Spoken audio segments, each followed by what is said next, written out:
Commander Sarah Chen stood in the observation deck of Luna Base, watching the stars through the thick glass windows.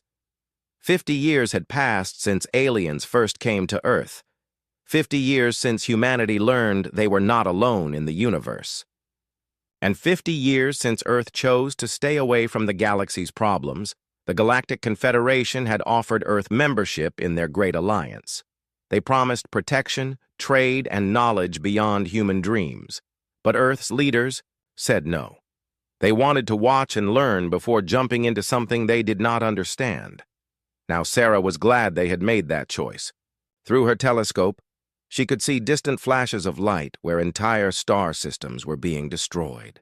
The galaxy was at war, and it was the worst war anyone had ever seen.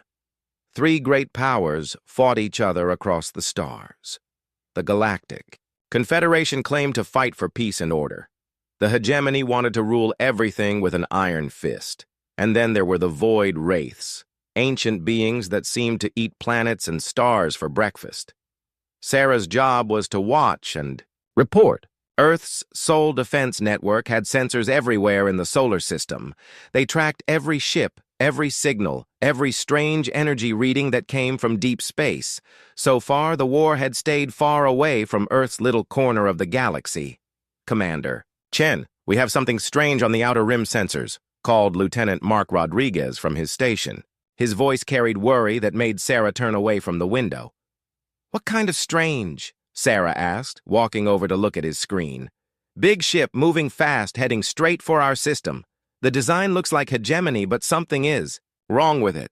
It's spinning and leaking energy all over the place. Sarah frowned. The hegemony were the most organized military force in the galaxy. Their ships did not spin out of control or leak energy. Show me. The main screen lit up with an image that made Sarah's blood run cold. A massive warship, longer than 3 city blocks, was tumbling through space toward their solar system. Parts of it were on fire. Pieces were breaking off and floating away. This was not a healthy ship. How long until it reaches us? Sarah asked. At current speed, maybe 6 hours. But, Commander, look at its path. Rodriguez highlighted the ship's trajectory on the screen. Sarah's heart sank. The alien vessel was heading straight for Europa, one of Jupiter's moons. If it crashed there, the impact would be visible from Earth. Get me Admiral Torres on the secure line, Sarah ordered, and start tracking everything in our system. If one damaged ship can get this far, others might follow. While Rodriguez worked, Sarah studied the alien ship more carefully. She had seen hegemony vessels before in the intelligence reports. They were usually perfect examples of military engineering, smooth, deadly, and completely under control. This one looked like it had been through hell. The secure line crackled to life. Admiral Torres here. What's the situation, Chen? Sir, we have a damaged hegemony dreadnought entering our system. It's going to crash into Europa in about 6 hours. No response to our communication attempts. There was silence on the line for a long moment. Sarah could almost hear the Admiral thinking. Marcus Torres was a good man who had served Earth well during the isolation years. He understood that every decision could mean the difference between peace and war. Any signs of pursuit? Torres finally asked. Not yet, sir. But if someone did this much damage to a hegemony ship, they might still be out there. Agreed. I'm sending the rescue ship Mercy to intercept. You coordinate from Luna Base. And Chen? Be ready for anything. Our peaceful days might be ending. The next few hours passed in a blur of activity. The Earth ship Mercy raced toward the tumbling alien vessel, while Sarah coordinated rescue efforts from Luna Base. More sensors came online. Defense platforms powered up for the first time in decades.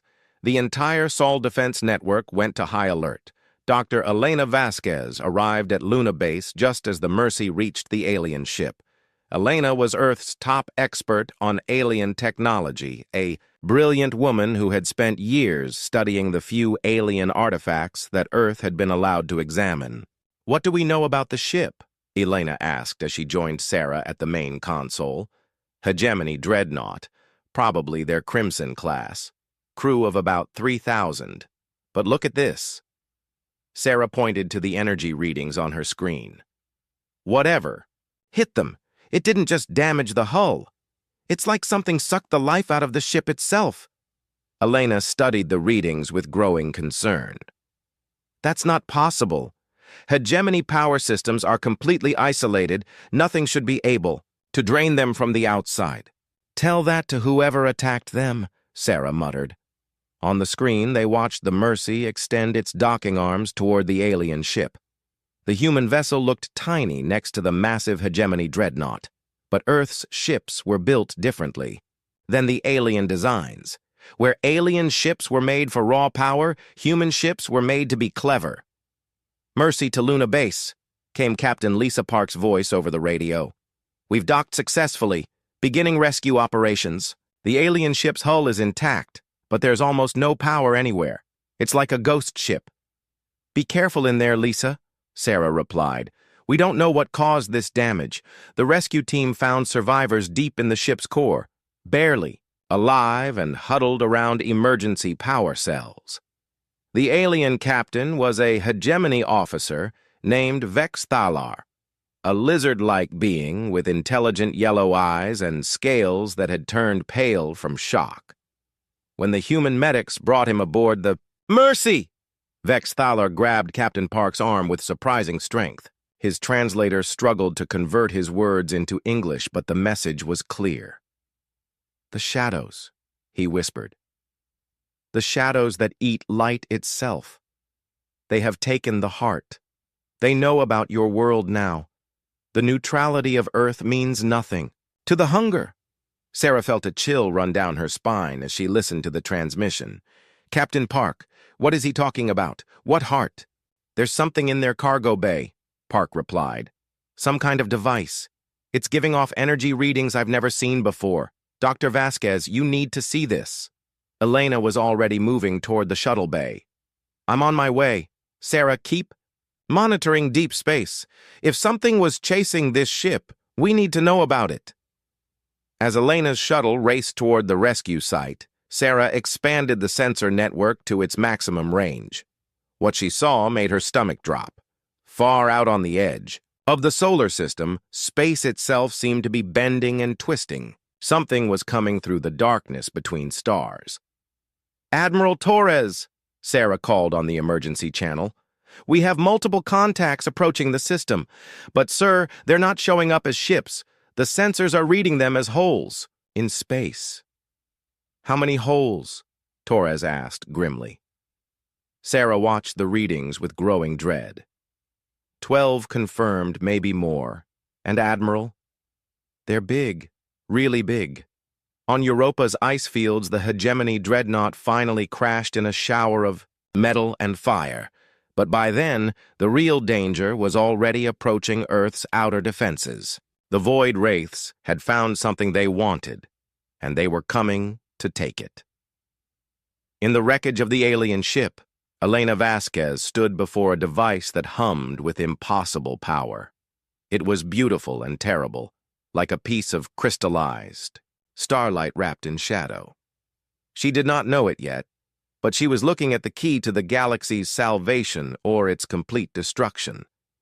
The war had finally come to Earth's door, and humanity's time of watching was over. Dr. Elena Vasquez had seen many strange things in her career studying alien technology, but nothing had prepared her for what lay in the cargo bay of the crashed hegemony ship. The device sat in the center of the room like a frozen star, beautiful and terrible at the same time. It was about the size of a car, but its shape seemed to change when she looked at it from different angles. Sometimes it looked like a crystal, sometimes like a flower made of light, and sometimes like something that hurt her eyes to stare at directly. Energy patterns danced across its surface in colors that had no names. "What do you think it is?" asked Captain Park, who had stayed to help with the investigation. "I have no idea," Elena admitted. "But whatever it is, it's not like anything in our databases. The energy output is off the charts, but it's completely stable. It's like it's sleeping." Near the device, the hegemony captain Vex Thalar lay on a medical bed, barely conscious, but trying to speak. His translator box crackled with static as he fought to get the words out. "Nexus core," he whispered. "We stole it from their temple ships. Thought we could use it as a weapon against the Confederation. But we were wrong. So wrong." Elena leaned closer. "What does it do?" "It tears holes in the universe itself. Space, time, reality, nothing can stop it." "But the Wraiths need it for something worse. They use it to feed." "Feed on what?" Vex Thalar's yellow eyes fixed on Elena with desperate intensity. "Life itself, every living thing in the galaxy. They are hungry, and this device helps them eat. Entire worlds." Elena felt cold fear creep up her spine. She had read the reports about the Void Wraiths, but the details were always vague. The alien powers spoke of them like natural disasters rather than enemies you could fight. "You need to understand," Vex Thalar continued. "The Wraiths are not like us. They were the first intelligent beings in this galaxy, millions of years ago. But something happened to them. They became pure hunger, pure need. Now they consume everything. They touch." Back on Luna Base, Commander Sarah Chen was dealing with her own crisis. The approaching contacts were getting closer, and her sensors were picking up impossible readings. "Admiral Torres, the contacts are definitely ships, but they're like nothing we've ever seen," she reported. "They seem to exist partially outside normal space. Our targeting systems can't lock on to them properly." "How long until they reach the inner system?" Torres asked. "At current speed. Maybe 8 hours. But, sir, there's something else. We're getting long-range signals from the opposite direction. Confederation and hegemony fleets are both heading our way." Sarah could hear Torres curse under his breath. "How many ships?" "Confederation fleet shows 30 vessels, led by their newest battlecruiser. Hegemony has maybe 20 ships, but they're all heavy assault class. And, Admiral, both fleets are demanding. We surrender the device from the crashed ship." Neither of them asked nicely, I assume. The Confederation Admiral Zix Kenna said Earth has 48 hours to hand over what she called stolen Wraith technology or face the consequences. The hegemony was more direct. They just said surrender or be destroyed. Torres was quiet for a long moment. 50 years of neutrality, and now everyone wants to fight us at once. Chen, start powgling up our defense networks. It looks like our peaceful days are officially over. Meanwhile, Elena was making disturbing discoveries about the Nexus core. Her scans showed that the device was not just a weapon or tool. It was something much more complex and dangerous. "Captain Park, look at these readings," she said, pointing to her tablet. "The device isn't just giving off energy, it's connected to something, like it's part of a larger network." "Connected to what?" "I think it's linked to other devices like it scattered across the galaxy. And there's something else." Elena's voice dropped to a whisper. "I'm picking up voices." "Voices?" Elena adjusted her equipment and played back the audio. What came through the speakers was unlike anything they had heard before. It was not language exactly, but something deeper. Pain and fear and desperate crying, all mixed together into a sound that made both humans feel sick. "What is that?" Park asked. "I think it's the people the Wraiths have consumed. Their voices are trapped in this network, calling out for help." Vex Thalar struggled to sit up on his medical bed. "You hear them too? We thought it was just our imagination. But the voices have been growing stronger ever since we stole the core." Elena felt a terrible understanding begin to form in her mind. "The Nexus core isn't just a weapon. It's like a storage device. The Wraiths use it to keep the consciousness of everyone they consume." "Why would they do that?" Park asked. "Maybe they need the minds as well as the bodies. Maybe consciousness itself is part of what they eat." Before anyone could respond, alarms began blaring throughout the crashed ship. Elena's equipment showed massive energy spikes coming from deep space. "Luna. Base to all rescue teams. came Sarah's urgent voice over the radio. "The approaching contacts just dropped out of whatever dimension they were traveling through. We have 12 Void Wraith vessels entering the outer system. All teams return to base immediately." Elena looked at the Nexus core with new understanding. "They're not just coming for the device. They're coming because the device called to them. It's like a beacon." "Then why did the hegemony steal it in the first place?" Park asked. Vex Thalar laughed bitterly. "Because we thought we were clever. We thought we could reverse engineer it and use its power against our enemies. We did not understand that taking it would mark us for destruction." Elena began packing her equipment quickly. "We need to get this device to a secure location. If the Wraiths want it this badly, we can't let them have it." "But what can Earth do against forces like that?" Park asked. "We've stayed out of galactic politics for 50 years. We don't have the military power to fight off 3 different fleets." Elena paused in her packing. "Maybe we don't need to fight them the same way they fight each other. Earth has developed technologies that the galaxy has never seen. We've had 50 years to work on our own solutions to problems." As they prepared to evacuate the crashed ship, Elena took one last look at the Nexus core. The device seemed to pulse with its own heartbeat, and for a moment she could swear she heard the trapped voices more clearly. They were not just crying in pain. Some of them were trying to warn her about something. "The hunger comes," whispered a voice that might have belonged to a being dead for 1,000 years. "But the young ones have teeth the hunger has never tasted. Perhaps there is hope yet." Elena did not understand the words, but they filled her with strange determination. Earth had chosen isolation not out of fear, but out of wisdom. Now it was time to discover if that wisdom would be enough to save not just humanity, but everyone the Wraiths had marked for consumption. The galaxy's 3 most powerful forces were converging on Earth's solar system, and hidden in a crashed ship on Europa was a device that might hold the key to ending a war that had raged for centuries. But first, humanity would have to prove they deserved to hold that key. Admiral Marcus Torres stood in the command center of Earth's primary defense station, watching 3 separate fleets approach his home system. In his 30 years of military service, he had never imagined he would face a situation like this. "Status. Report," he ordered. Commander Chen's voice came through clearly from Luna Base. "Confederation fleet has 28 ships in standard battle formation. They're holding position near Saturn and demanding we surrender the Nexus core. Hegemony. Fleet is smaller but more aggressive. 18 heavy destroyers pushing hard toward Jupiter. And the Void Wraiths?" "What about the Wraiths?" "Sir, they're not following any formation we understand. 12 vessels that barely register on our sensors, moving through space like they're swimming through water instead of flying." Torres nodded, grimly. "What's our defensive status?" "All defense platforms are online. Ghost Fleet is ready for deployment. But Admiral, we've never tested our equipment against alien technology in actual combat." Torres understood her concern. For 50 years, Earth had developed its own unique approach to space warfare. While the galaxy's great powers built bigger and bigger ships with more powerful weapons, Earth had focused on mobility and stealth. Their ghost ships used quantum phase technology that allowed them to slip between dimensions.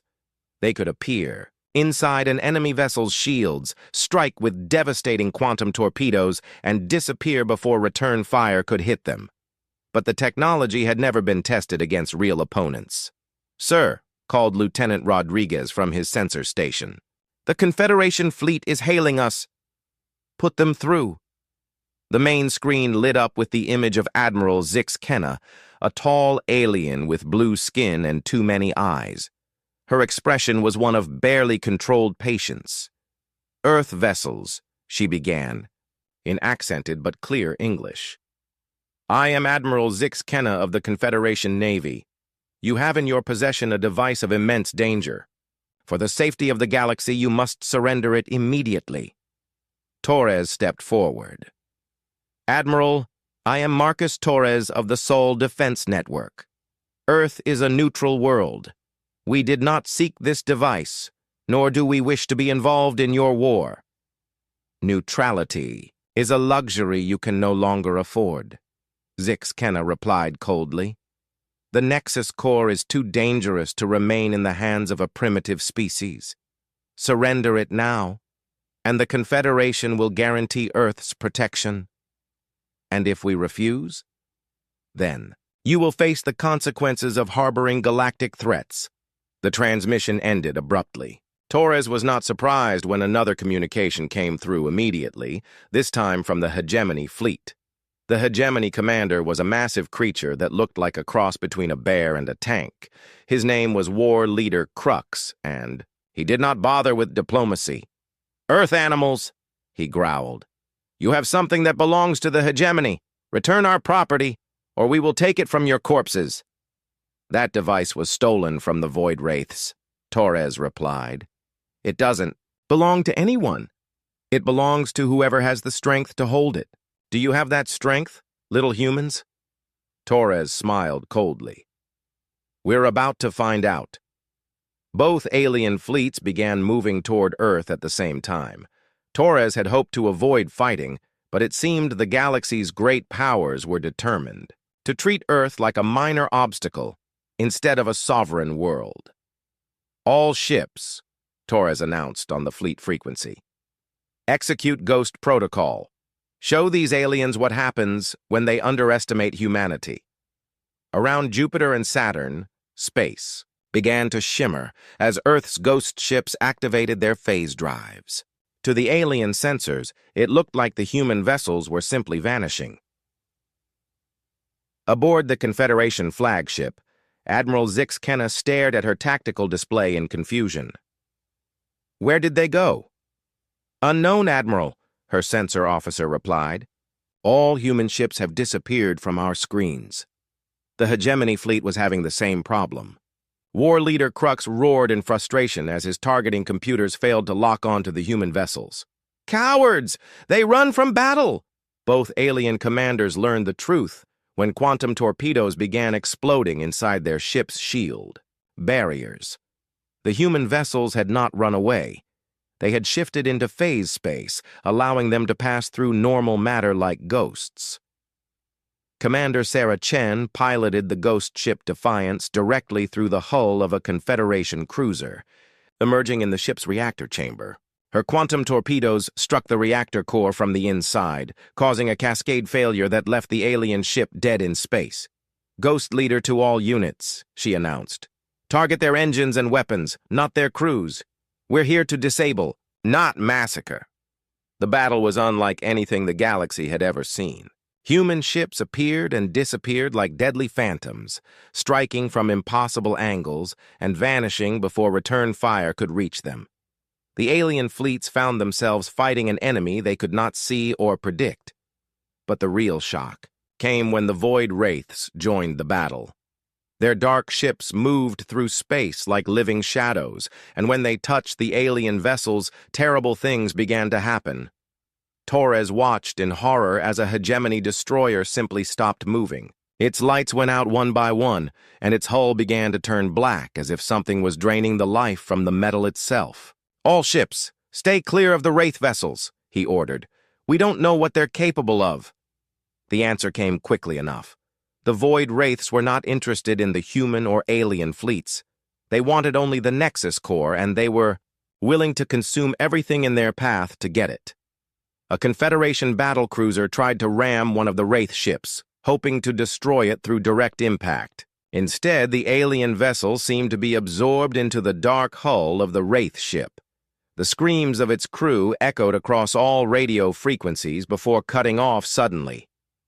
"Jesus," whispered Lieutenant Rodriguez. "What are those things?" Torres was beginning to understand why the galaxy's great powers had been losing their war against the Void Wraiths. These were not enemies you could fight with conventional weapons or tactics. They existed partially outside normal space, just like Earth's ghost ships, but they used that ability to consume rather than protect. "Commander Chen," Torres called on the secure channel, "can our phase weapons affect the Wraith ships?" "Testing. Now, Admiral," came her reply. The Defiance materialized near one of the Wraith vessels and fired a full spread of quantum torpedoes. To everyone's surprise, the weapons struck home, causing the dark ship to recoil and emit a sound like a dying star. "Direct hit," Chen announced. "Whatever these things are, they're not immune to quantum weapons." For the first time since the battle began, Torres felt hope. Earth's unique technology could hurt the Void Wraiths, something neither the Confederation nor the hegemony had been able to accomplish. But the Wraiths were learning too.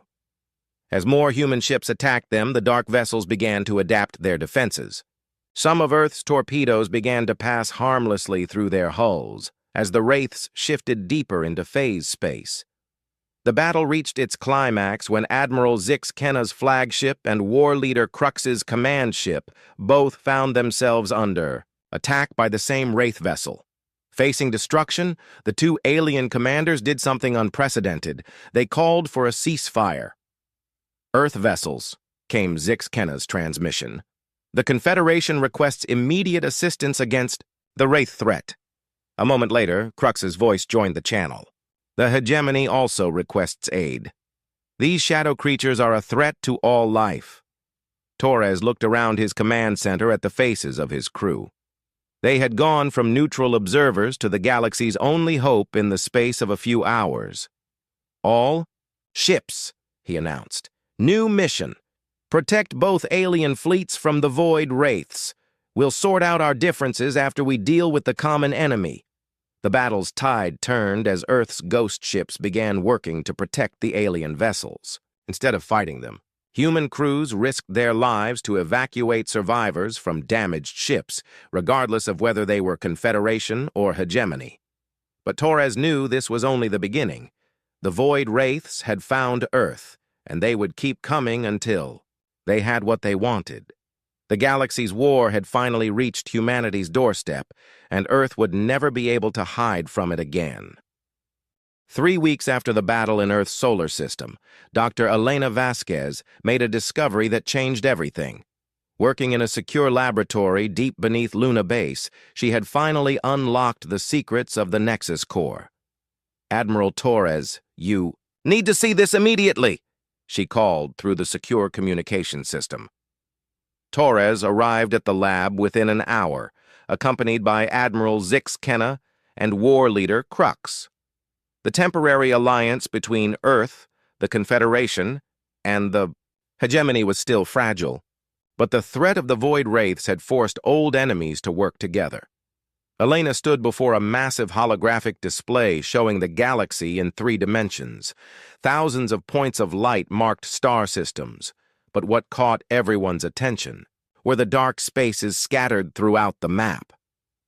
"These are the locations where the Void Wraiths have completely consumed entire systems," Elena explained. "But look at the pattern." She highlighted the consumed areas, and a clear structure emerged. The dark zones formed a spiral pattern leading from the outer rim of the galaxy toward its center. "They're not attacking randomly," Torres realized. "They're following a plan." "Exactly. And the Nexus Core isn't just a weapon or a storage device. It's a map." Elena touched a control, and new information appeared on the display. "The device contains the locations of every intelligent species in the galaxy, past and present. It's like a cosmic cookbook for the Wraiths." War leader Crux growled in anger. "You mean they know where every world is? Every species?" "Worse than that. The core shows me that they've been planning this consumption for millions of years. They've been studying each species, learning their weaknesses, preparing for the perfect time to strike." Admiral Zix-Kenna studied the display with her multiple eyes. "But Dr. Vasquez, this information flows both ways, does it not? If the device tells them where we are, it also tells us where they are?" Elena nodded grimly. "That's what I wanted to show you." She manipulated the hologram, and a new image appeared, a massive structure hidden in the dark space between galaxies. This is what the Wraiths call the Hunger Engine. It's their source of power, their command center, their everything. And according to the Nexus Core, it's been growing stronger for millions of years. The structure was enormous beyond imagination. It looked like a twisted combination of machine and living tissue, stretching across light years of space. Energy. Conduits connected it to thousands of smaller stations, and the whole thing pulsed with a sick, hungry light. That's where they keep the consciousness of every species they've consumed, Elena continued. Billions of minds trapped inside that thing, forced to power their war machine. Torres felt sick as he understood the implications. Every time they destroy a world, they add its people to that thing? The voices I heard in the Nexus Core are coming from there, and some of them have been trapped for thousands of years. War leader Crux slammed his massive fist on the table. Then we destroy it. We take every ship we have and blow that abomination apart. It's not that simple, Elena replied. The hunger engine exists partially outside normal space-time. Conventional weapons can't touch it. That's why the Wraiths built it there. Admiral Zix-Kenna's expression was thoughtful. But your quantum phase technology, Dr. Vasquez, could it reach the engine? Elena looked at Torres before answering. Theoretically, yes. Earth's ghost ships could phase into the same dimensional space as the engine, but the journey would be incredibly dangerous. We'd have to travel through the void between galaxies, with no hope of rescue if something went wrong. Torres was already making calculations in his head. How many ships would we need? The engine is protected by hundreds of Wraith vessels. We'd need a fleet large enough to fight our way through their defenses and still have enough ships left to assault the engine itself. The Confederation can provide 50 ships, Admiral Zix-Kenna offered. The hegemony will commit 30 of our finest destroyers, Crux added. Torres nodded. And Earth will provide our entire ghost fleet, 25 ships with phase capability. But even if we succeed in destroying the engine, what happens to all the trapped consciousness inside it? Elena had been working on that problem as well. I think I can modify our consciousness transfer technology to free them. It would be like performing surgery on the galaxy's largest brain, but it might be possible. Before anyone could respond, alarms began sounding throughout Luna Base. Commander Sarah Chen's voice came over the intercom. Admiral Torres to the command center immediately. We have multiple Void Wraith ships approaching the outer system. The Edinburgh group rushed to the command center where Chen was coordinating the defense. The main screen showed 12 dark vessels moving through space toward Earth. They're not attacking, Chen reported. They're just waiting, like they're studying us. Elena understood immediately. They know we have the Nexus Core. They're probably trying to figure out how much we've learned from it. Can they access the device remotely? Torres asked. I don't think so, but the longer we keep it, the more likely they are to launch a full-scale assault to get it back. Torres made a decision that would change the course of the Galactic War. Then we don't give them the chance. Admiral Zix-Kenna, War Leader Crux, how quickly can you assemble your fleets? The Confederation ships can be ready in 48 hours, Zix-Kenna replied. The hegemony needs only 1 day, Crux growled. Good. Dr. Vasquez, can you have your consciousness transfer equipment ready by then? Elena nodded, though she looked nervous. I'll need to test it first. If something goes wrong inside the hunger engine, we could accidentally wipe out billions of minds instead of freeing them. Then we'd better make sure nothing goes wrong, Torres said grimly. Over the next 2 days, the greatest fleet in galactic history assembled around Earth. Confederation cruisers worked alongside hegemony destroyers, while Earth's ghost ships prepared for a journey into the unknown. Old enemies shared intelligence and supplies, united by the threat that had terrorized the galaxy for too long. Dr. Vasquez worked around the clock to modify her equipment. The consciousness transfer technology had originally been designed to move human minds between artificial bodies. Scaling it up to handle billions of alien consciousnesses would push the technology to its absolute limits. The hardest part, she explained to Torres, is that we don't know what kinds of minds we'll find in there. Some might be so damaged by centuries of captivity that they can't be saved. Others might be so alien that our equipment can't interface with them properly. Do your best, Torres replied. Even if we can only save some of them, it's better than leaving them all trapped. As the fleet prepared to depart, Elena made one more disturbing discovery. Deep in the Nexus Core's data, she found references to Earth that dated back thousands of years. Admiral, she called Torres to her lab urgently. The Wraiths have been watching humanity for a very long time. Look at this. The hologram showed Earth's history from an alien perspective. The rise and fall of civilizations, the development of technology, the growth of human population, all of it had been monitored and recorded by the Void Wraiths. They were planning to consume us, Elena said quietly. But something changed their minds. According to this data, they decided we were more useful as a development project than as food. What kind of development project? They wanted to create the perfect prey species, something intelligent enough to provide rich consciousness when consumed, but also capable of developing specific technologies that would make the harvest more efficient. Torres felt cold anger building in his chest. They were grooming us, like farmers preparing livestock. But they made a mistake, Elena continued. By encouraging our independence and our tendency to develop unique solutions to problems, they accidentally created the one species capable of fighting them on their own terms. Our phase technology? That, and our ability to work together despite our differences. Look around this base, Admiral. Confederation, hegemony, and human crews working side by side. The Wraiths never learned how to do that. They only know how to consume. Torres looked out at the assembled fleet and felt a grim satisfaction. The Void Wraiths had spent millions of years preparing to consume the galaxy. But in trying to create the perfect prey, they had created their own hunters. Signal the fleet, he ordered. It's time to end this war. The journey to the Hunger Engine took 3 weeks through the dark void between galaxies. Admiral Torres had never seen space so empty and cold. No stars, no planets, no signs of life. Just endless darkness stretching in all directions. The combined fleet of over 100 ships traveled in tight formation, with Earth's ghost ships providing scout patrols. Every day they detected more Void Wraith vessels shadowing them, but the enemy did not attack. They seemed to be waiting for something. They're hurting us, Commander Sarah Chen reported during one of the daily briefings.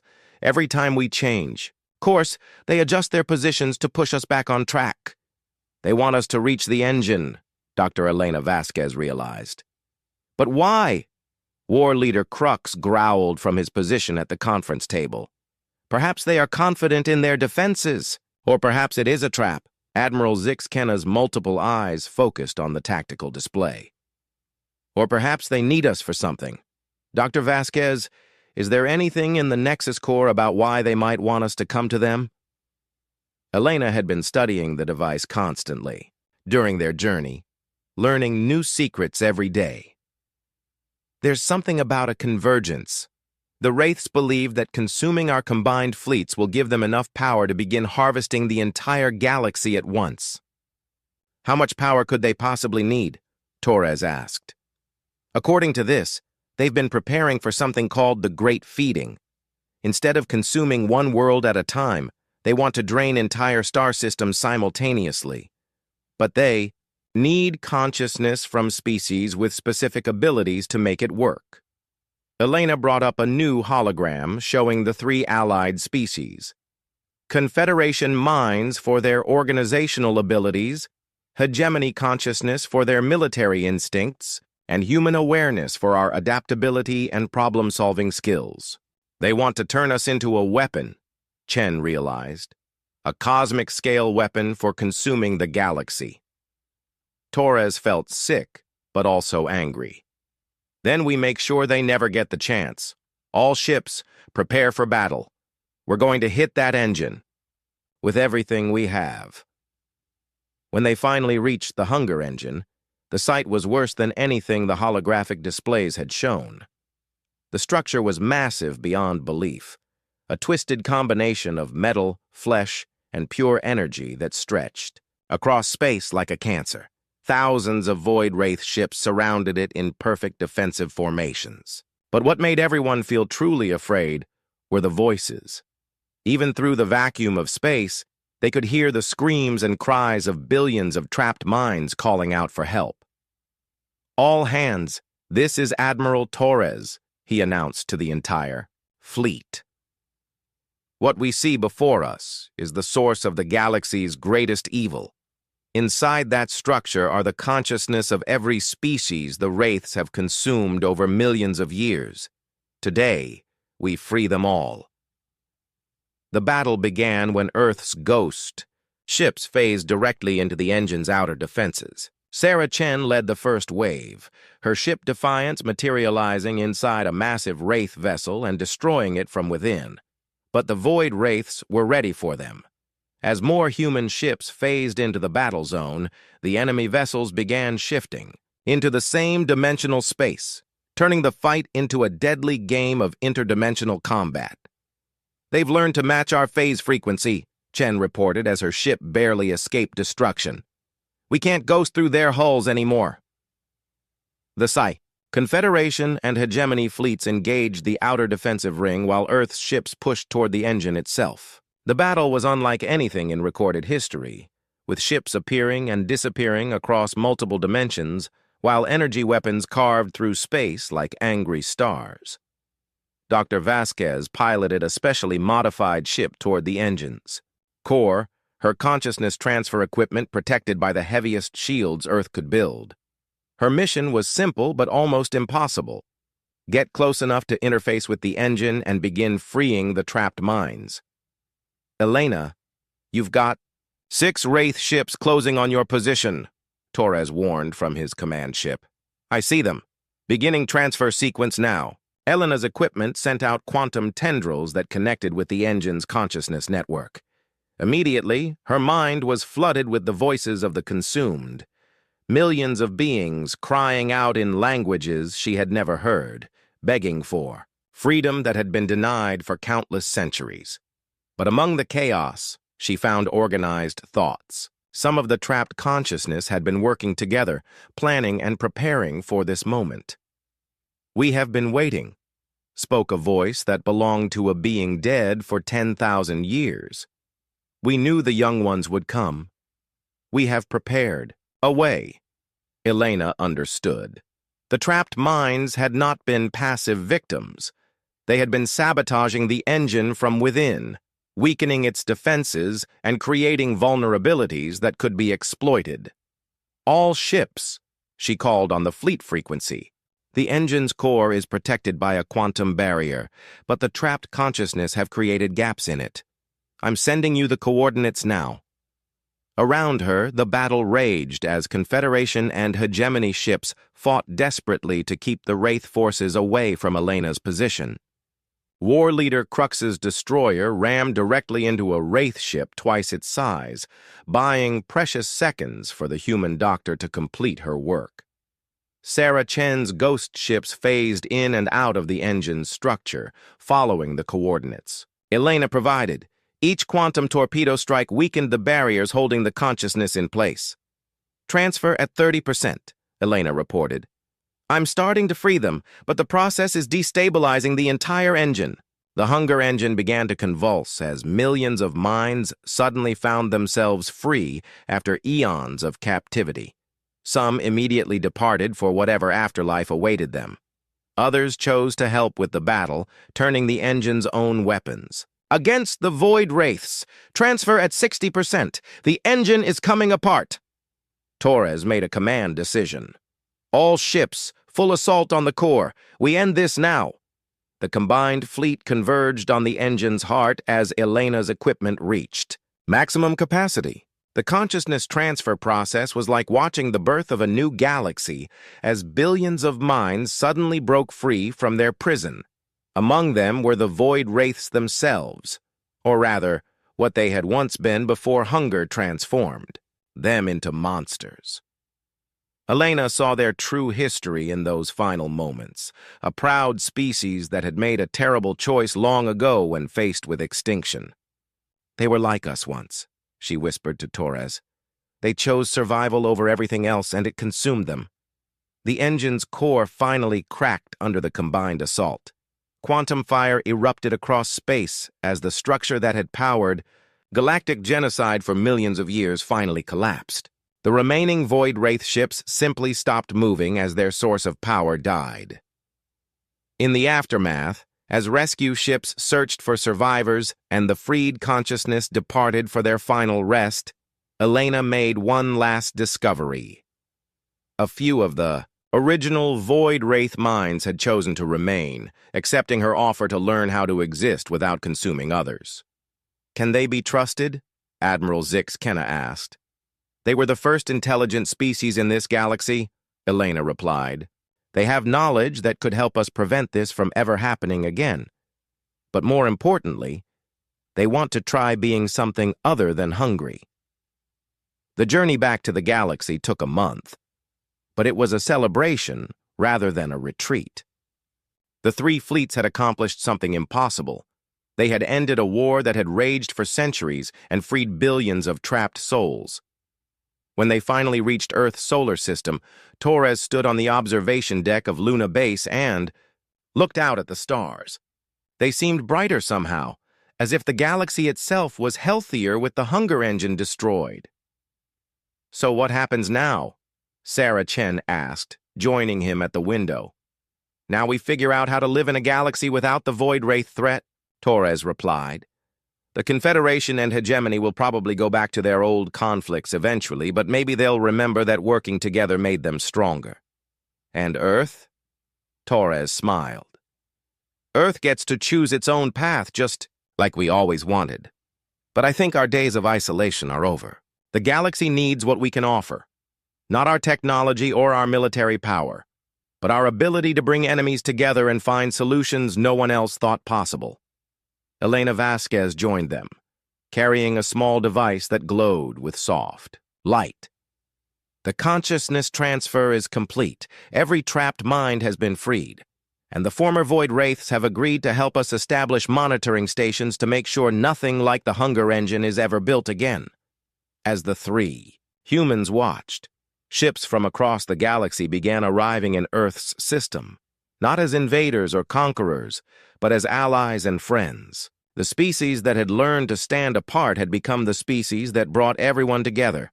Earth had stayed out of the galactic war by choice, but when trouble finally came to their door, they had proven that sometimes the best way to end a fight is to change the rules entirely. Instead of trying to win through force, humanity had won through understanding, cooperation, and the stubborn refusal to give up on anyone, even their enemies. The galaxy would remember that lesson for a very long time. The small gray ship entered the solar system silently. It moved past Neptune, then Uranus, keeping its distance from the large gas giants. The ship was just one scout vessel from the vast galactic hegemony, but it carried enough weapons to destroy a small moon. Its mission was simple: observe the blue planet and prepare it for incorporation into the Empire. Aboard the International Space Station, astronaut Kathy Brooks floated toward the observation window. She had noticed something odd on her instruments. A blip that shouldn't be there, a reading that made no sense. "Daniel, can you come look at this?" she called to her crewmate. Daniel Wright pushed himself across the module and hovered beside her. He adjusted his glasses and peered at the screen. "That can't be right," he said, tapping the display. "Something moving that fast would have to be..." His voice trailed off. "Not from around here." Kathy finished his thought. Within 6 hours, every major space agency on Earth was tracking the object. Within 12, the militaries of the world's superpowers were on high alert. And within 24 hours, the object had settled into orbit around Earth's moon and sent its first message. The message came simultaneously to every major communication center on the planet. It was a simple announcement in perfect English and several other Earth languages. "Greetings from the galactic hegemony. We come in peace to establish diplomatic relations." In Washington, D.C., veteran diplomat Frank Miller was pulled from his retirement party and driven directly to the White House. At 62, Miller had handled more international crises than anyone in the State Department. But nothing had prepared him for this. "They're asking for a face-to-face meeting," the president told him in the Situation Room. "You're our best diplomat, Frank. I need you to lead this." Miller straightened his tie. "Madam President, I've never negotiated with aliens before." "None of us have," she replied. "But the principles are the same. Find out what they want, protect our interests, and don't make promises we can't keep." 3 days later, Miller led a small team to a meeting point in neutral territory, a platform hastily constructed in the middle of the Atlantic Ocean. The alien ship that descended was much smaller than the one orbiting the moon, but still impressive. It hummed softly as it landed on the platform, its metallic surface reflecting the sunrise. When the door opened, Miller tried to hide his surprise. The alien that emerged looked almost human, except for the bluish tint to its skin and the extra joint in its fingers. It wore what appeared to be a formal uniform, dark purple with gold trim. "I am Ambassador Zorthul of the Galactic Hegemony," it said in perfect English. "I speak for the High Council." Miller stepped forward. "Frank Miller, representing the nations of Earth. We welcome you in peace." The meeting lasted 3 hours. Pleasantries were exchanged. Gifts were offered. Basic information about both civilizations was shared. To Miller, something felt off. The alien was polite but seemed almost bored, as if going through motions rather than engaging in real diplomacy. Then, just as Miller thought the meeting was wrapping up, Ambassador Zorthul revealed the true purpose of their visit. "Your world will be incorporated into the hegemony within 1 standard cycle," he announced casually. "Approximately 1 Earth year. This meeting is merely a courtesy to prepare you." Miller stared in disbelief. "Incorporated? I don't understand." "Your planet will become part of our empire," Zorthul clarified. "You will receive the benefits of our technology and protection. In exchange, you will provide resources and accept our governance." "That's not acceptable," Miller said firmly. "Earth is home to sovereign nations. We're not looking to be incorporated." The alien's expression didn't change. "Your acceptance is not required. This is merely an announcement, not a negotiation." Miller's team exchanged worried glances. A military advisor whispered urgently in his ear, but Miller raised a hand to silence him. "Ambassador Zorthul, perhaps there's been a misunderstanding. We're open to peaceful relations, trade, cultural exchange, but Earth will remain independent." The alien tilted its head slightly. "Your species is still quite primitive. You've barely left your own planet. The hegemony spans thousands of worlds. Your resistance would be," he seemed to search for the right word, "inconsequential." As the alien delegation departed, Miller's hands were shaking.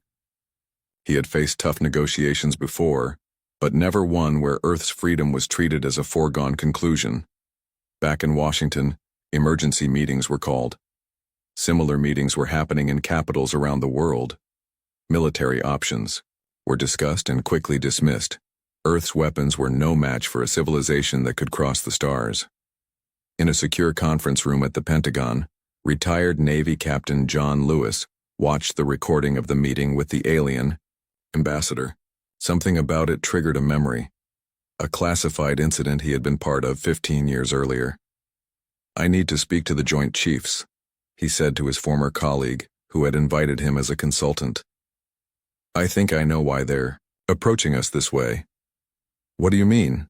asked the woman beside him, a general now, though she had been a lieutenant colonel when they served together. 15 years ago, my ship encountered something in the Kuiper Belt. Something not from our solar system," Lewis said quietly. "It's still classified above top secret." The general leaned forward. "Go on." "They scanned us, tried to disable our systems.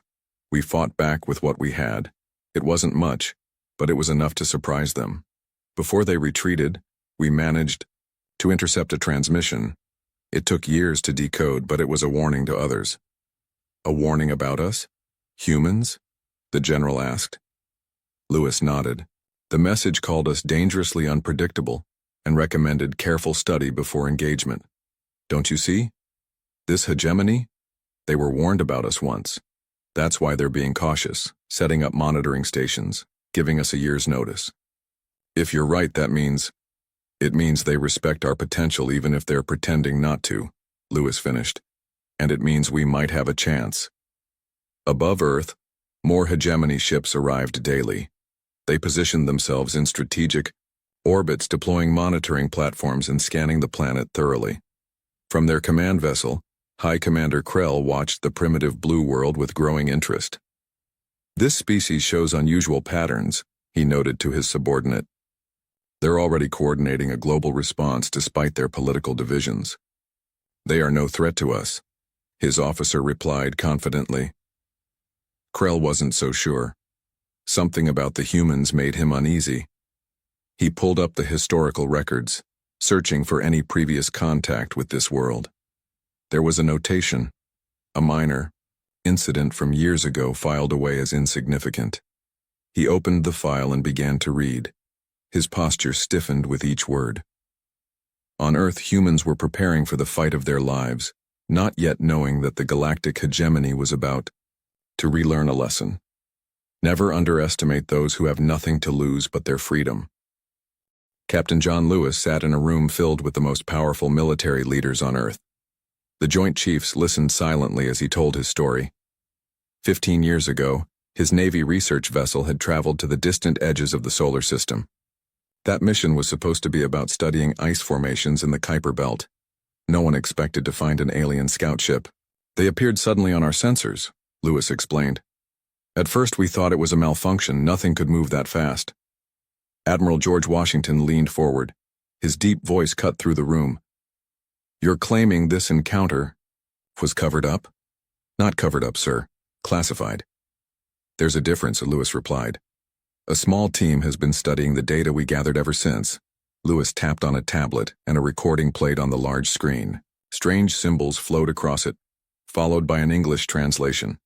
Species shows unexpected resistance capability. Primitive but effective. Recommend careful study before engagement. Classification. Dangerously unpredictable. The room fell, silent. Then someone laughed. You expect us to believe this? Asked a general.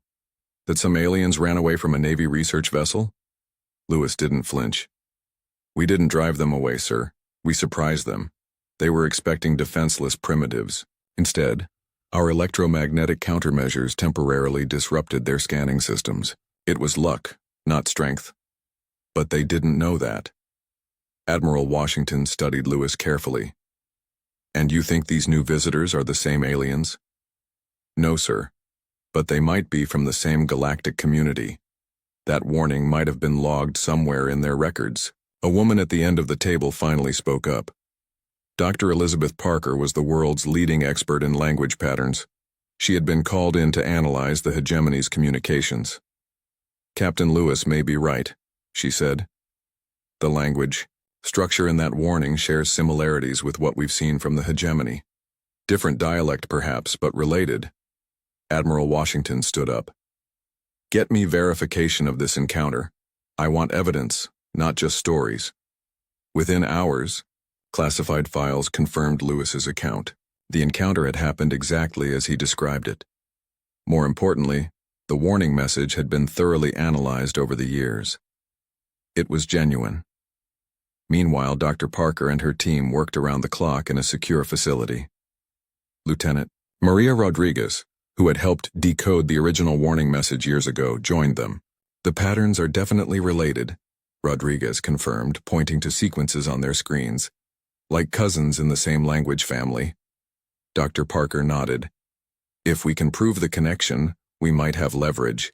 We can remind them they were warned about us once. Above Earth, the hegemony ships continued to arrive. They numbered over 30 now, positioned in strategic orbits. Commander Susan Bennett of the newly formed Space Force monitored their deployments from a secret bunker in Colorado. They're setting up a grid, she told her team. Coverage of every continent, every ocean. They could strike anywhere. On the hegemony command ship, High Commander Krell reviewed the historical record with growing concern. The incident report from 15 years ago had been filed as a minor anomaly, but the warning about humans being dangerously unpredictable now seemed important. Why was this not brought to my attention earlier? He demanded of his intelligence officer. The encounter was with a different species, sir. The Zorthan Empire. They are not part of the hegemony. But they shared their database with us when we conquered them 5 cycles ago, Krell said sharply. This information should have been flagged. Krell studied the detailed scans of Earth. The humans were mobilizing, though their efforts seemed futile against hegemony technology. Still, something about their coordinated response troubled him. On Earth, world leaders gathered at an emergency United Nations session. Old enemies sat side by side, united by a common threat. Frank Miller addressed them, his voice steady despite his fear. The hegemony expects us to surrender without a fight. They believe we are primitive and divided. We must prove them wrong on both counts. Country after country pledged resources and military support. A unified Earth defense strategy began to form. Scientists and engineers worked together across borders, sharing technologies and ideas that had once been closely guarded secrets. Dr. Parker's team finally made their breakthrough on the 5th day after the hegemony's arrival. We've confirmed it, she told the emergency council. The warning from 15 years ago is in an older version of the hegemony language. They've received it, cataloged it, but apparently dismissed it. Can we use this? Asked Miller. We've prepared a message, Dr. Parker explained. It reminds them subtly of that previous encounter. It suggests that the warning was accurate, that humans are indeed unpredictable and dangerous when threatened. The message was transmitted to the hegemony fleet that evening. For several hours there was no response. Then the hegemony ships began to move, changing their positions. They're pulling back slightly, Commander Bennett reported, increasing their distance from Earth. The next transmission from the hegemony came from Ambassador Zorthul himself. His tone was noticeably less dismissive. The hegemony acknowledges Earth's response. We are willing to discuss terms of incorporation that respect certain local customs. Miller smiled grimly at his team. They're worried. That's a start.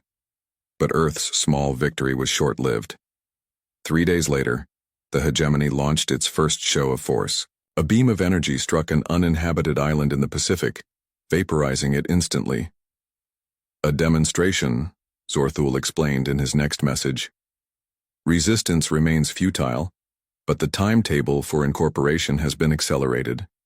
You have 30 Earth days to prepare your planet for transition. In his private lab at MIT, Professor Alan Grant had been studying hegemony scanning technology. His team had captured data from the aliens' preliminary scans of Earth. What they discovered gave them their first real hope. The hegemony relies heavily on quantum resonance scanning, he explained to military leaders. But certain Earth metals, when arranged in specific patterns, create interference fields. You're saying we can block their scans? Admiral Washington asked. Not completely, Grant admitted, but enough to blind them in key areas, enough to give us a fighting chance. A global manufacturing effort began immediately. Every factory capable of working with the required metals was reassigned to produce defensive shields. Meanwhile, Captain Lewis was given a new mission. We need to get inside their command ship, Miller told him. Find out what they really know about us, what they're planning. Lewis looked at the images of the massive hegemony vessels orbiting Earth. That's impossible. Not entirely, said Dr. Parker. We've been analyzing their communication patterns. There are weaknesses we can exploit. Ways to get you aboard undetected. Lewis studied the plans. It was risky, possibly suicidal, but it might give Earth the edge it needed. When do we leave? He asked. 2 days, Miller replied. We've got a prototype spacecraft waiting. It's been enhanced with everything we've learned about their technology. As Lewis left to prepare, he looked up at the sky. The hegemony ships weren't visible in daylight, but he knew they were there watching. Waiting. You were warned once, he murmured. You should have listened. The United Nations building had never been so crowded. Leaders from every country sat shoulder to shoulder. Old enemies put aside their differences. The entire world watched on screens as Secretary General Victoria Okonkwo called the emergency session to order. "We face a threat unlike any in human history," she said. "But we will face it together." The plan they approved was bold. Earth would not simply defend itself. It would actively resist the hegemony. Countries began sharing military technology that had been top secret just days before. Scientists worked across borders that had once been closed. In her lab, Dr. Parker showed her latest findings to Frank Miller. "The message we sent definitely rattled them," she said. "Their communications have increased by 300%. They're arguing among themselves." Miller studied the translations on her screen. "Can you tell what they're saying?" "Not all of it, but there are repeated references to the warning and something called Protocol 7. That seems to be their procedure for dealing with potentially dangerous species." Lieutenant Rodriguez entered with a tablet. "We've intercepted something interesting," she said. "A private message from High Commander Krell to the Hegemony Council." The translated message appeared on the main screen. "Request additional resources. For Earth Incorporation. Species shows concerning patterns consistent with Zorthan warning. Recommend full containment protocol." "They're asking for reinforcements," Miller said. "That's good and bad news. Good because they're worried. Bad because we'll face more ships." "There's something else," Rodriguez pointed out. "This reference to full containment appears in other messages. We think it means they plan to isolate Earth completely before attacking." Miller nodded grimly. "Then we need to move faster." Across the globe, factories worked around the clock producing the metal configurations Professor Grant had designed. The patterns looked simple, just specific arrangements of copper, aluminum, and rare earth elements, but when properly aligned, they created interference that blocked hegemony scans. Chief Engineer Paul Johnson coordinated the global manufacturing effort from a command center in Detroit. "We're up to 10,000 units, he reported to Admiral Washington. "But we need 10 times that to shield our key facilities." "You'll have them," the Admiral promised. "Every factory that can bend metal is being converted." In his lab at Stanford University, Dr. Richard Lee had made his own breakthrough. His team had been studying hegemony communications and found a way to intercept and decode them more efficiently. "Their quantum communication system isn't that different from experimental systems we've been developing," he explained to Commander Bennett. "With some adjustments, we can listen in on almost everything they say to each other." Bennett smiled, for the first time in days. "That could give us the edge we need." In orbit, the hegemony ships continued their preparations. High Commander Krell received disturbing reports from his scanning crews. "Large areas of the planet are going dark too. Our scanners," reported Subcommander Vrex. "They've discovered a way to block our quantum resonance technology." "Impossible," Krell said. "Their technology is too primitive." "Nevertheless, it is happening, and there's more. Our communications are being intercepted. The humans are learning about us faster than we are learning about them." Krell studied the planet below with growing unease. "Begin the first phase immediately. Target their military installations." On Earth, radar operators watched as the hegemony ships changed position. "They're moving into attack formation," Commander Bennett announced. "All countries, activate defensive shields now." The first attack came at dawn. Beams of energy struck military bases around the world. But thanks to Professor Grant's shields, the damage was far less than the hegemony expected. 80% of the targets survived with minimal damage. The hegemony's second wave targeted power plants and communication centers. Again, the shields held in most locations. "They're testing our defenses," Admiral Washington said. "And they're surprised by what they're finding." In a bunker beneath the Rocky Mountains, Captain Lewis prepared for his mission. His team included 4 specialists: Captain Nathan Carter, a tactical expert; Dr. Lisa Mitchell, a technology specialist; Ryan Cooper, a former Special Forces soldier; and Kevin Andrews, the best test pilot in the Air Force. Their ship looked nothing like a conventional spacecraft. Built in secret using reverse-engineered alien technology, it was small, fast, and designed to be nearly invisible to hegemony sensors. "Remember," Lewis told his team, Our mission is information gathering. We need to access their command database and get out. No heroics. Dr. Mitchell checked her equipment one last time. The quantum intrusion device should get us past their security protocols. I'll need 3 minutes once we're inside their system. You'll have them, Lewis promised. As they prepared to launch, news came of a major development. The hegemony had landed troops on Earth for the first time, a small force in an unpopulated area of Australia. But local military units using the new defensive technology had engaged and actually defeated the alien soldiers. They're not invincible, Admiral Washington told Lewis over the secure line. Their personal shields can be overloaded with enough conventional firepower, and their weapons, while advanced, have limitations. They can't see through our interference fields any better than their ships can. This news gave Lewis's team new hope. As their ship rose silently from its hidden base, they watched the hegemony fleet growing larger on their view screen. Stealth, systems at maximum, Andrews reported from the pilot's seat. They don't see us. Their target was the hegemony command vessel, a massive ship 10 times larger than any other in the fleet. According to Dr. Lee's intelligence, it contained the central database for the entire operation. As they approached, they saw dozens of smaller ships coming and going from the main vessel's docking bays. We'll slip in behind that supply ship, Andrews said, matching speed with a boxy vessel heading toward the command ship. Their entry went smoothly. Too smoothly, Lewis thought. They landed in a busy hangar bay and used the confusion of multiple ships arriving to slip away unnoticed. Dr. Mitchell led them toward the ship's central computer core, following schematics developed from intercepted communications. This way, she whispered, checking her handheld scanner. 2 levels up and 3 sections over. They encountered few hegemony crew members, and those they did see paid them no attention thanks to the disguise fields they wore, another technology based on Professor Grant's discoveries. When they reached the computer core, Mitchell went to work immediately, connecting her device to an access terminal. I'm in, she said after a tense minute, downloading everything I can find. Lewis kept watch with Cooper while Carter secured their escape route. Andrews stayed with the ship, ready for a quick departure. 67% copied, Mitchell reported. There's so much here. Wait, something's wrong. An alarm began to sound.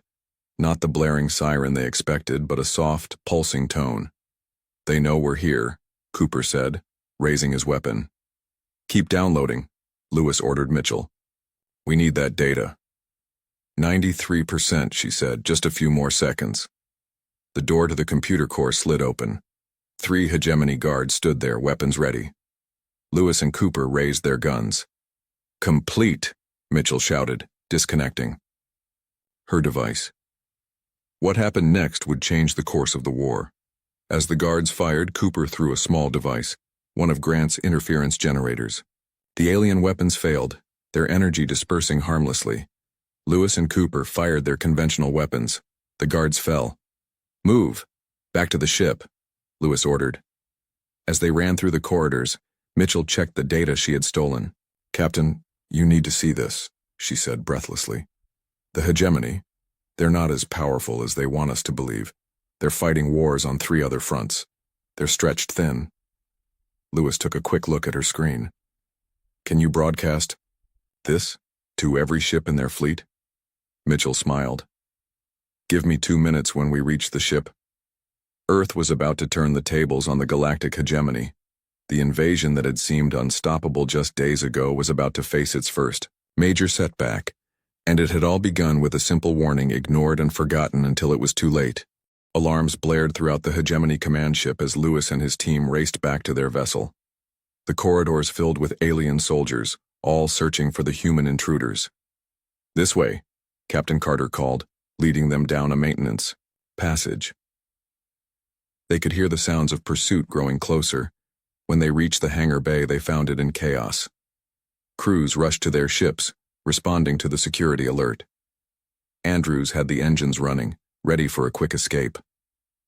Get in, he shouted as they approached. We've got company. Dr. Mitchell clutched her device containing the stolen data. I need to broadcast this now, before we leave. Lewis nodded. Do it. As the rest of the team secured themselves for takeoff, Mitchell connected her device to the ship's communication system. I'm setting it to transmit on all hegemony frequencies, she explained. Not just to their fleet, but to every hegemony outpost and colony within range. Cooper fired at approaching guards. Whatever you're doing, do it faster. Sending now, Mitchell said. The ship's antenna glowed as it broadcast the stolen information. Andrews didn't wait for confirmation. He lifted the ship off the hangar floor and shot toward the exit. Energy beams sliced through the air around them, but the small, agile craft dodged between larger vessels, using them as shields. They're scrambling fighters, Carter warned, watching the radar display.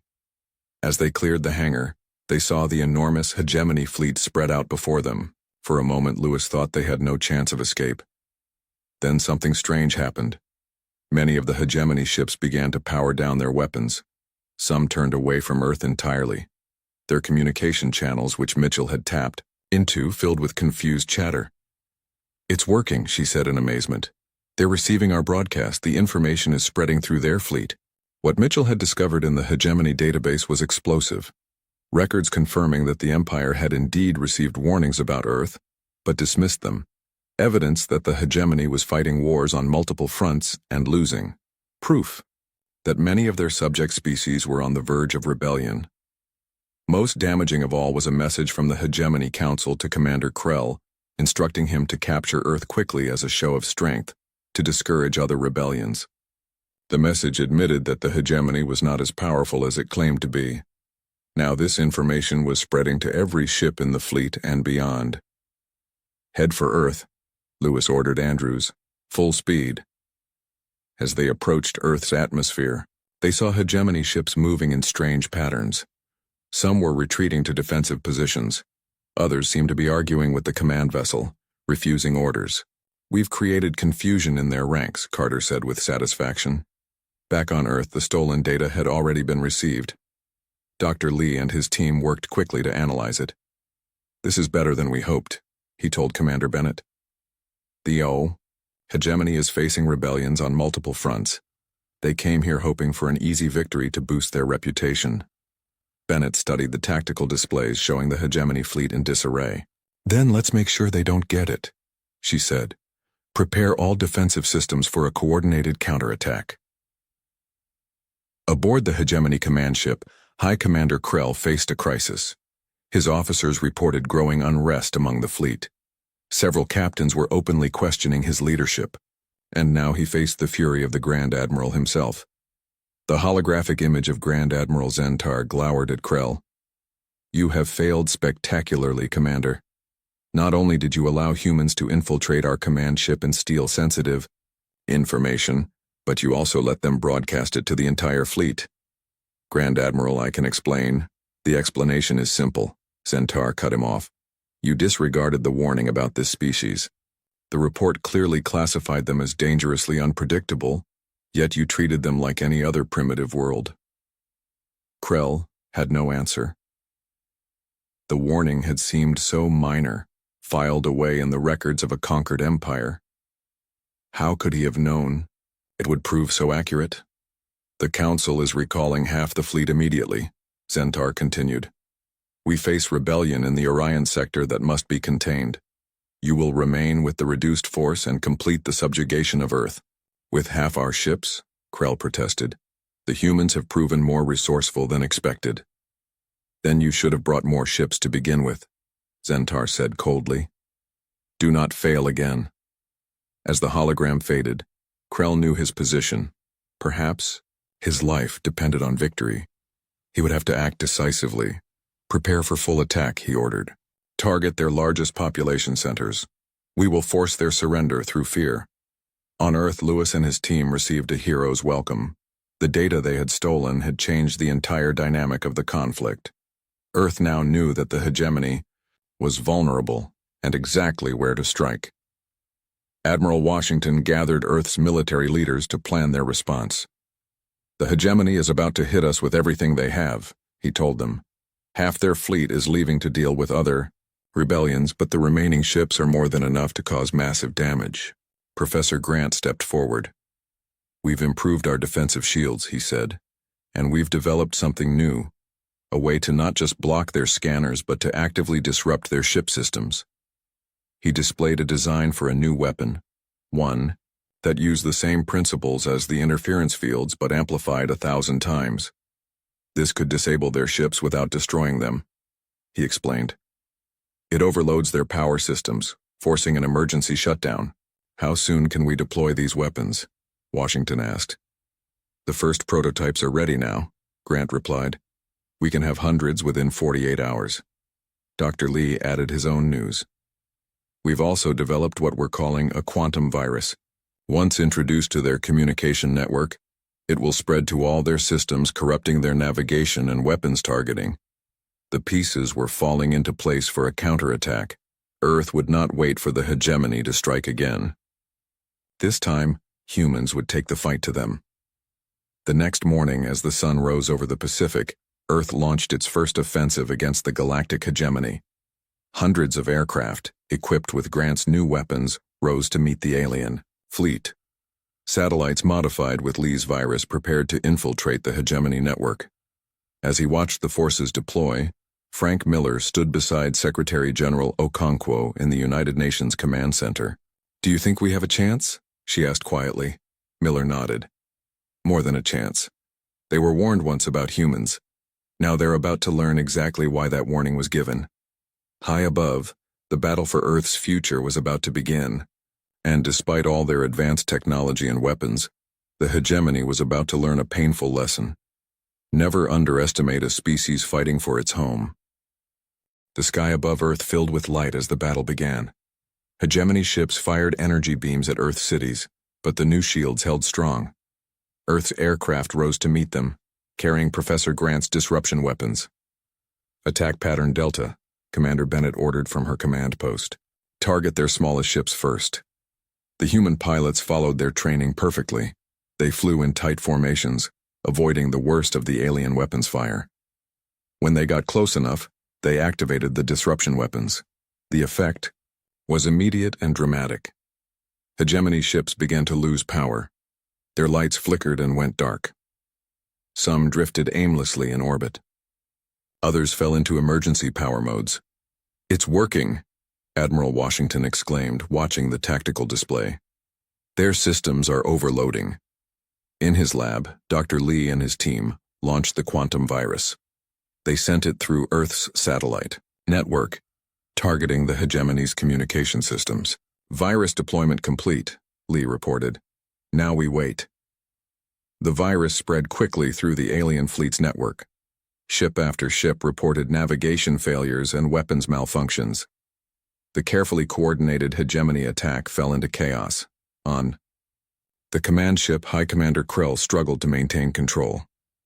What is happening? He demanded. Why are our ships losing power? Unknown, Commander, his officer replied. Some kind of energy field is disrupting our systems, and there's a corruption in our network spreading faster than we can contain it. Krell slammed his fist on the control panel. How can primitives do this to us? We are the galactic hegemony. Sir, another officer called, we're receiving strange messages from the conquered worlds in the Orion sector. They're declaring independence. Krell's blood ran cold. The humans had not only defended their world, but they had also inspired others to rebel. The information they had stolen and broadcast was having exactly the effect he had feared. On Earth, the counterattack continued. Earth's largest space agencies launched special missiles designed by Professor Grant. These didn't carry explosives, but rather massively powerful versions of his disruption technology. When the missiles reached the larger hegemony, vessels they detonated in bursts of electromagnetic energy. Ship after ship went dark.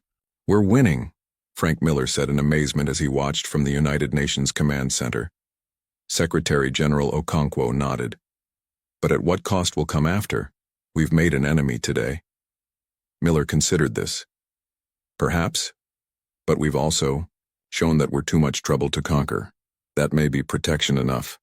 After 6 hours of battle, nearly 80% of the hegemony fleet was disabled or retreating. High Commander Krell faced a decision he had never imagined making. Surrender or retreat. Prepare for emergency jump, he ordered. We're leaving this system. But sir, the council will view this as cowardice, his second-in-command protested. They can call it what they want, Krell replied. I call it survival. This species cannot be conquered with our current forces. The warning was correct. They are dangerously unpredictable. As the Hegemony command ship prepared to flee, a message arrived. From Earth it was from Frank Miller. Hi, Commander Krell. Miller's face appeared on the main screen. Before you leave, I propose we talk. Not about surrender, but about peace. Krell was surprised. Peace? After we tried to conquer your world? We understand that the Hegemony is facing troubles throughout the galaxy, Miller said. Perhaps this is a chance to try a different approach than conquest. After a moment's thought, Krell agreed to a meeting. 3 days later, representatives from Earth and the Hegemony met on neutral ground, the same platform where they had first encountered each other. This time, Miller was joined by Secretary General Okonkwo and leaders from all Earth's major nations. Krell brought only a small delegation. He looked less confident than before. The Hegemony acknowledges the strength and resourcefulness of Earth, Krell began formally. We propose a cessation of hostilities. Earth agrees to peace, Okonkwo replied. But we want more than that. We want recognition as equals. What followed was the first true negotiation between Earth and an alien civilization. The terms were simple. The Hegemony would leave Earth's solar system and recognize Earth's independence. In return, Earth would not share its disruption technology with other worlds rebelling against the Hegemony. As the negotiations concluded, Miller had one more question for Krell. The warning about Earth from 15 years ago, did it influence your approach to our world? Krell hesitated before answering. It was noted, but not given proper importance. A mistake we won't make again. 6 months later, Earth had changed dramatically. Knowledge gained from studying Hegemony technology accelerated human development by decades. The United Earth Defense Force that had formed to resist the aliens remained in place, now focused on exploration rather than war. In a historic moment, Ambassador Olivia Wilson prepared to attend the first meeting of the Alliance of Free Worlds, a gathering of civilizations that had thrown off Hegemony control. Earth had been invited as an honored member, the spark that had ignited a galaxy-wide movement for freedom. Before leaving, Wilson met with the team that had made it all possible. Lewis, Dr. Parker, Professor Grant, Dr. Lee, and Frank Miller. We've come so far in such a short time, she said. From nearly being conquered to joining a galactic alliance. The Hegemony did us a favor in a way, Lewis remarked. They united Earth like nothing else could have. Miller nodded. And we learned something important. Sometimes the best defense isn't technology or weapons, it's being underestimated. As Wilson boarded the new Earth ship that would take her to the Alliance meeting, she carried with her a gift for the other free worlds. A plaque with words that had become Earth's unofficial motto since the invasion. It read simply, "We were warned once." So were they. In the depths of space, the remains of the Hegemony continued to fight rebellions across their once vast empire. Their records now contained a new entry about Earth, classified at the highest security level. It read, "Approach with extreme caution, technological capability, rapidly advancing, military threat, severe, diplomatic status, respect as equals recommended." And at the very end, added by Commander Krell himself, "They were warned once, we should have listened." Earth had taken its place among the stars not as a conquered world but as a respected power. Humanity had proven itself not just capable of defending its home, but worthy of joining the greater galactic community. As ships from a dozen alien worlds arrived at Earth for trade and diplomatic missions, humans looked to the stars with new eyes, not with fear of invasion but with hope for friendship. And when new civilizations were discovered, trembling at the might of Earth's fleet, they were approached not with threats, but with respect. For humans had learned firsthand what it meant to face a seemingly all-powerful enemy. They had been on the receiving end of that warning once. They would not make the same mistake the Hegemony had made. The galaxy was vast and full of wonders, and now humanity would explore it as equals, not subjects. All because a warning had been ignored, and a supposedly primitive species had proven to be far more than anyone expected.